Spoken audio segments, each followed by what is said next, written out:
Le cerveau de l'enfant est extraordinaire, il est extrêmement puissant et il a cette capacité dès la naissance. Tout ne se joue pas avant l'âge de 6 ans, il a la vie pour apprendre à développer son cerveau.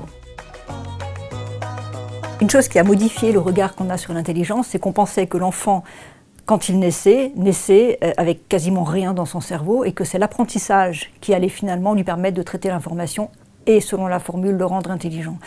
Or aujourd'hui, on sait que lorsque l'enfant naît, il a déjà dans son cerveau tout ce qui lui permet de traiter l'information. Il y a peut-être une cinquantaine d'années, quand un enfant est curieux, on lui disait que c'était un vilain défaut. Aujourd'hui, c'est une chose au contraire qu'on souhaite développer chez les enfants. Il faut que les enfants soient curieux, il faut les intéresser, il faut les solliciter, il faut leur montrer des choses qui vont faire qu'ils vont envie d'en savoir plus et encore plus. Il faut qu'ils puissent produire du questionnement, il faut répondre à leurs questionnements, non, pas en disant des choses trop difficiles ni trop simples, mais un questionnement qui les amène à en savoir plus.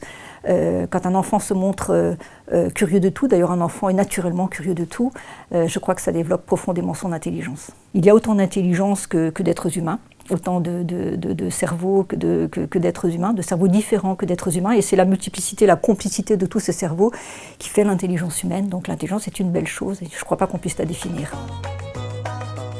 Le regard, c'est sans doute le moteur du développement humain. Il faut que les enfants soient regardés, qu'ils soient regardés avec bienveillance.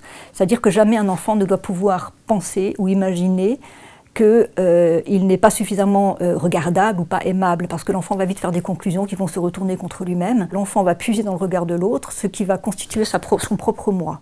On donne naissance à un enfant, mais quand on le regarde, on lui donne une seconde naissance. C'est comme une sève en fait, qu'on lui donne, qui va donner naissance à sa vie. Et pour pouvoir donner sens à sa vie, pour pouvoir développer toutes les compétences dont il est riche, c'est-à-dire toutes les fonctions cognitives, les relations sociales, il faut qu'il soit regardé de manière positive. C'est certainement la chose la plus importante. Donc l'enfant est forcément confronté dans la vie à des événements qui vont faire évoluer son cerveau et la prise de conscience qu'il a de lui-même. Donc c'est extrêmement important de faire comprendre à un enfant et de préparer l'enfant à cette modifiabilité. Aujourd'hui il est ce qu'il est, demain il sera autre. Le regard du parent vers l'enfant a aussi ce rôle-là, c'est-à-dire je te regarde, je te considère comme un humain et je te considère comme un humain qui évolue. Donc le regard est aussi important que l'amour. Il faut d'abord comprendre que le stress est totalement nécessaire. Ça veut dire que sans stress, nous ne pourrions pas exister. Le stress est un phénomène d'alerte, c'est-à-dire c'est un message qui nous dit que quelque chose ne convient pas. Le stress est quelque chose de normal et d'ordinaire. Et la manière d'être stressé est très différente en fonction des âges. Un bébé qui n'a pas encore les mots peut avoir des situations de stress ou d'inquiétude et le montrer par les pleurs, les cris, puisqu'il n'a pas les mots pour le dire. Et puis petit à petit, quand l'enfant apprendra à parler, eh bien, c'est important qu'on lui apprenne à mettre en mots ses stress. C'est sans doute un des facteurs de gestion de stress les plus importants, c'est pour que l'enfant puisse trouver dans son entourage quelqu'un à qui il puisse partager ses états d'âme ou partager ses inquiétudes, ses stress, ses anxiétés. Les mots sont très importants.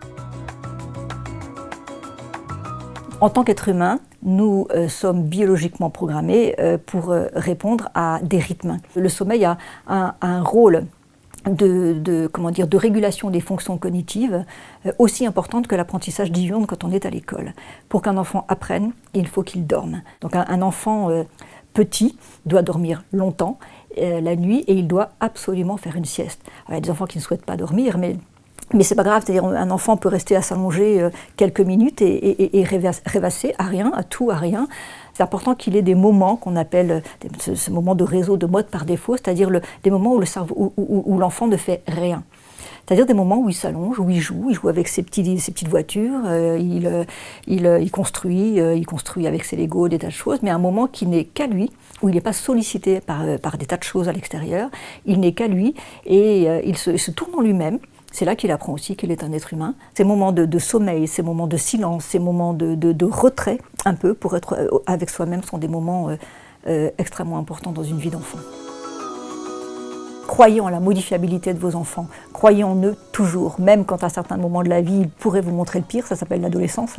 C'est pas grave, la vie se passera bien, mais je crois que l'enfant a absolument besoin de savoir qu'il est modifiable et qu'on peut avoir confiance en lui.